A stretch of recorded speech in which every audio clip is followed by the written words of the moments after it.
ہر ولی نے گردن جھکائی. اس وقت ایک صاحب تھے, وہ ولی تھے, یہ یاد رکھنا. یعنی اپنے غوث کی شان دیکھو. عام آدمی لڑائی جھگڑا لے تو اس کا ٹھکانہ ہی کیا ہے.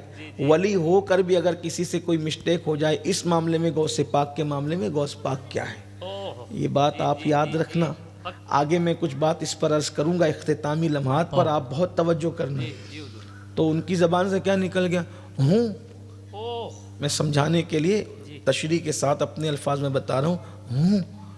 وہ بھی ولی میں بھی ولی, تو ان کا قدم میں کیوں لوں, ان کا قدم میں کیوں لوں. جب کسی نے فرمایا نا کہ اللہ تبارک و تعالیٰ جب کسی کو سزا دیتا ہے کسی چیز کی تو کیا کرتا ہے, کسی ولی سے ٹکرا دیتا ہے. وہ ولی ہو کر بھی غوث پاک سے ٹکرا گئے, میں کیوں ان کا قدم لوں. سرکار غوث پاک کو کسی نے کہا کہ آپ کا قدم انکار کیا گیا, تو پھر کہہ دیا گیا کہ جس کے کندھے پہ غوث پاک کا قدم نہیں تو پھر اس کے کندھے پہ سور کا قدم. اللہ اکبر, اللہ اکبر, اللہ اکبر. یہ جناب بس پھر کیا تھا, انکار کر بیٹھے. اور انکار کر بیٹھے تو ایک سفر پر روانہ ہوئے, اور سفر پر روانہ ہوئے تو وہاں ایک لڑکی سے آنکھیں چار ہو گئی, اور وہ عیسائی تھی وہ لڑکی. اس کو نکاح کا شادی کا آفر کیا تو اس نے کہا ہم تو عیسائی ہیں, آپ مسلمان ہیں, ہم آپ کے ساتھ کیسے نکاح کریں. تو کہا پھر, تو کہا کہ عیسائی ہونا پڑے گا. تو کہا ٹھیک ہے, تیار ہے اس کے لیے, ہم اس کے لیے تیار ہیں, عیسائی ہو جائیں گے. لیکن کہا کہ آپ آج شادی کے لیے عیسائی بن رہے ہو, بعد میں چھوڑ کے بھاگ گئے تو ہم پہلے چیک کریں گے. عیسائی بنانے سے پہلے ہم چیک کریں گے کہ آپ ہماری ہر بات پر جو ہے وہ ہاں کہتے ہو کہ نہ کرتے ہو. میں روزانہ سور چرانے جاتی ہوں, تو آپ بھی میرے ساتھ سور چرانے چلیں. سور چرانے کے لیے تیار ہو گئے. لوگوں کے حالات ایسے خراب نہیں ہوتے جب تک اللہ کی مدد آپ کے ساتھ شامل ہے.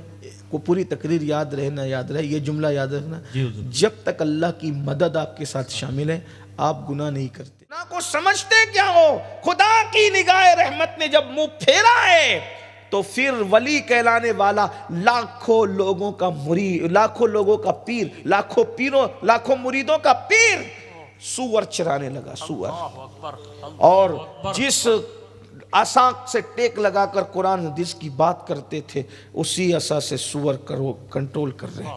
اور جب سور کے بچے نہیں چلتے, چھوٹے چھوٹے بچے بیٹھ جاتے, کندھے پہ اٹھاتے.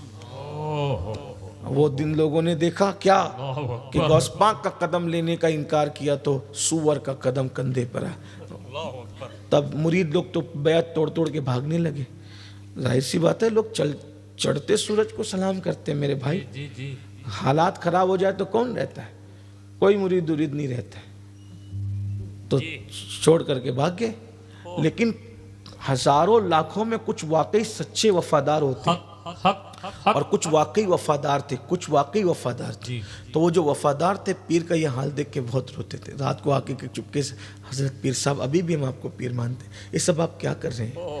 تو کہا کہ میں کیا کروں, میرا دل پہ کنٹرول نہیں ہے. میں بھی سوچتا ہوں مجھے تم سے زیادہ سکھایا تو دین میں نے تم کو ہے نا, میں دین نہ جانوں, لیکن اب کیا کروں, میں بولنے کچھ جاتا ہوں, بول کچھ پڑھتا ہوں, میرے پاس میرے حالات پہ میرا کنٹرول نہیں ہے.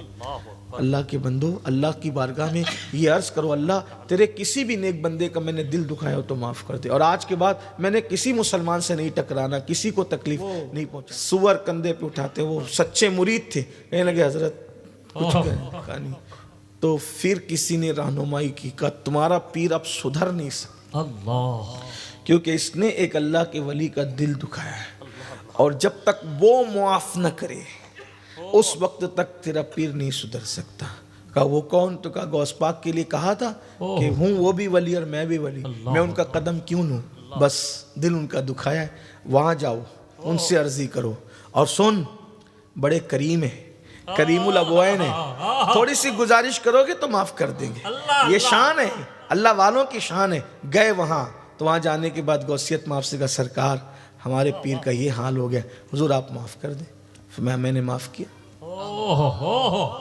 جس دن وہ غوث پاک کے دربار میں پہنچے ہوئے تھے, ہمارے بزرگان دین فرماتے ہیں ادھر عیسائیوں کی وہ رسم ادا ہو رہی تھی عیسائی بنانے والی, اللہ ادھر غوث پاک کی چوکھٹ پہ وہ لوگ سفارش کر رہے تھے, اور ادھر سارے عیسائی بڑے بڑے پادری جمع تھے کہ ایک بہت بڑے مسلمانوں کے پیر کو ہم عیسائی بنا رہے ہیں اور ان کو اس عیسائیت میں داخل کر رہے ہیں. جیسے ہی ہاتھ میں سور کا گوشت دیا اور شراب دیا کہ اب تم عیسائی بننے کے لیے پہلے سور کھاؤ اور شراب پیو, تو جیسے ہی ہاتھ کے اندر سور کا گوشت آیا اور ہاتھ میں شراب آیا, ادھر غوث پاک نے کہا جاؤ تمہارے پیر کو میں نے معاف کر دیا. ادھر کام معاف کر دیا, ادھر ان کے ہاتھ پر کپ کپی تاری ہونے لگی, ہاتھ پہ کپ کپی تاری ہونے لگی, اور سور کا گوشت تو یوں پھینکا, شراب یوں پھینکا, اٹھ کر کھڑے ہوئے, آنکھوں سے پردے ہٹ گئے, اور جب وہاں سے اٹھ کر کے بھاگے تو پھر وہ لوگ آئے, ملاقات ہوئی تو کہا کیا ہوا, تو کہا کہ ایک دن فلاں فلاں تاریخ کو عیسائی بنانے کے لیے بیٹھے تھے, سور کا گوشت ہاتھ میں تھا اور شراب کا پیالہ تھا, بس پینے کے لیے دے رہے تھے, اتنے میں میرے دل کے اندر ایک عجیب سا انقلاب آیا اور میں نے گوشت تو پھینکا اور سارا واقعہ بیان کیا. کہا کون سی تاریخ تھی, فلاں وقت تو کون سا تھا, فلاں. کہا وہی وقت تو مرشد غوث اعظم آپ کو معاف کر رہے تھے, ادھر انہوں نے معاف کیا, ادھر ان کے دل کی دنیا پھر آباد ہوئی. چلے عیسائی ہونے سے تو بچے مگر ولایت تو گئی, تو کہا اب ولایت کا کیا, کہا چلو انہی سے جا کر کے بھیک مانگتے ہیں. غوث پاک کی بارگاہ میں گئے, سرکار معاف کر دیجئے. سرکار نے کہا جا تجھے معاف بھی کیا اور پھر تجھے ولایت بھی عطا فرمایا. سبحان اللہ, سبحان اللہ. یہ اپنے غوث اعظم ہے.